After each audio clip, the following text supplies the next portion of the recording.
Sesi itu, perkenalkan nama saya Ketua Jaya dengan NIM 2021 di kelas 1 ingin mempresentasikan tentang metode pelajaran arsitektur 1 yaitu programming.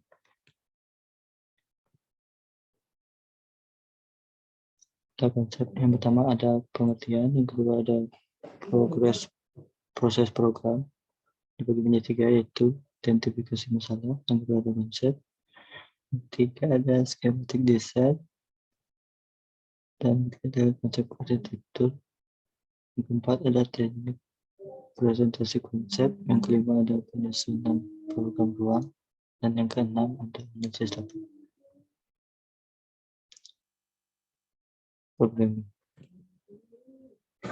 Programming adalah suatu proses yang merencanakan segala hal yang diperlukan dalam dan selama proses desain agar desain terlihat dan dapat berfungsi lebih baik.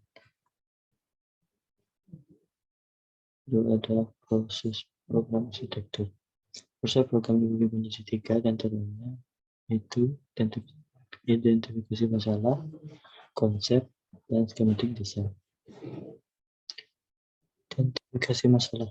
Identifikasi masalah merupakan bagian dari proses penelitian yang dapat dipahami sebagai upaya mendefinisikan proses serta membuat definisi tersebut menjadi lebih terukur atau sebagai suatu langkah awal penelitian. Singkatnya, dengan mengidentifikasi masalah, kemudian adalah masalah penelitian. Ini ada konsep desain. Konsep desain adalah ide gagasan di balik sebuah desain. Sebuah desain dapat dikatakan baik jika diawali dengan konsep desain yang baik. Dalam memecahkan permasalahan desain, maka sebuah konsep akan memimpin jalan untuk memberikan arahan terhadap keputusan desain dengan mengembangkan sebuah ide kecil sehingga menjadi sebuah konsep menarik.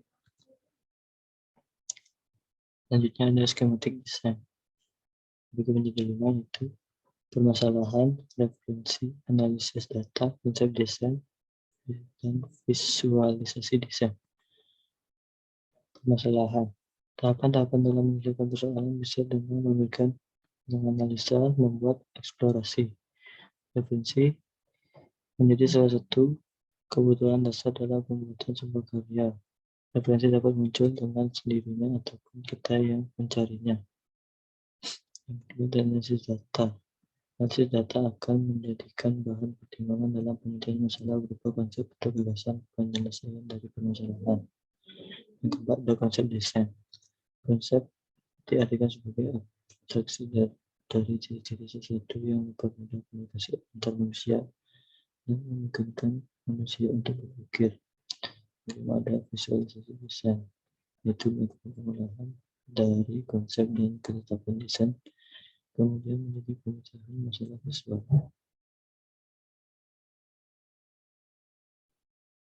Konsep yang sesuatu.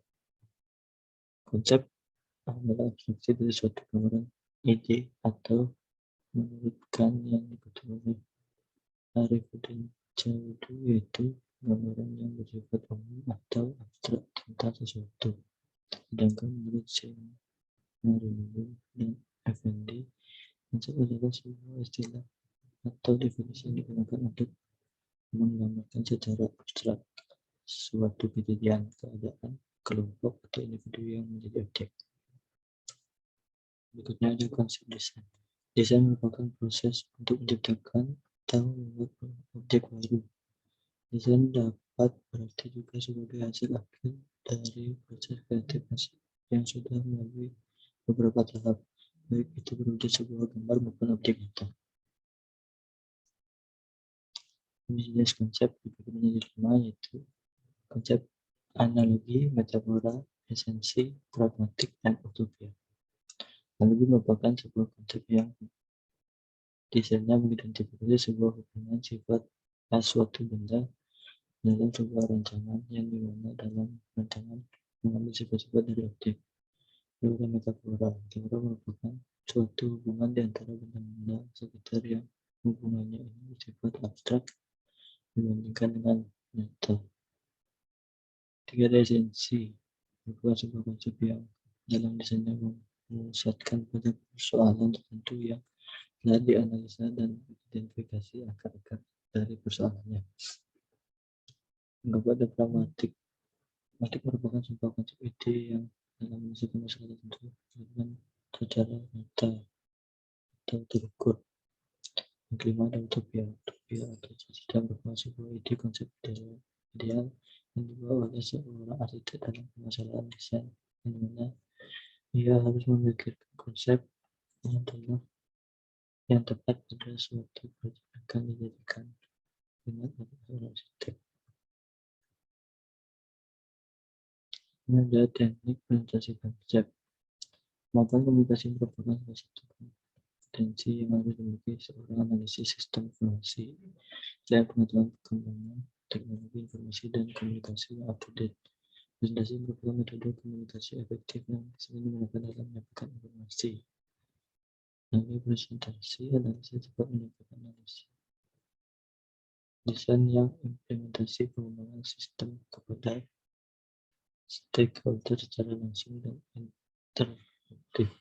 Teknik dan desain presentasi perlu dipahami oleh analis sistem agar dapat menyampaikan informasi pengembangan sistem informasi secara jelas dan efektif.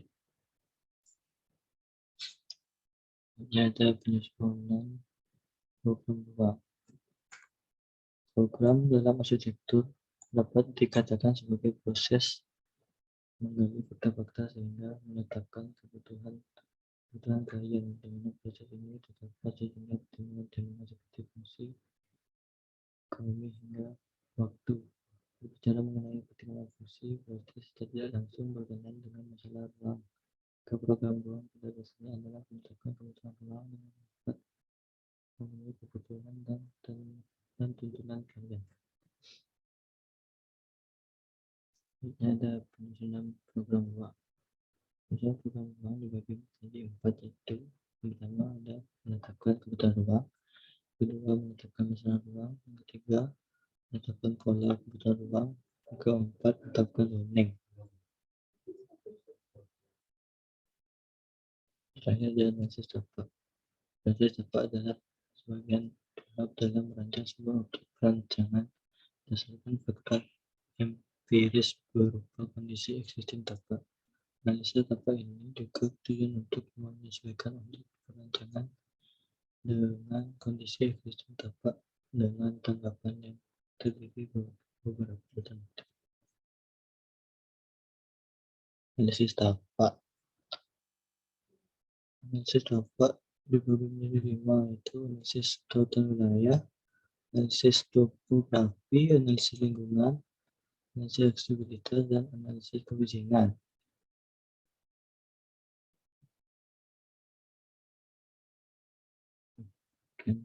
Saya terima kasih.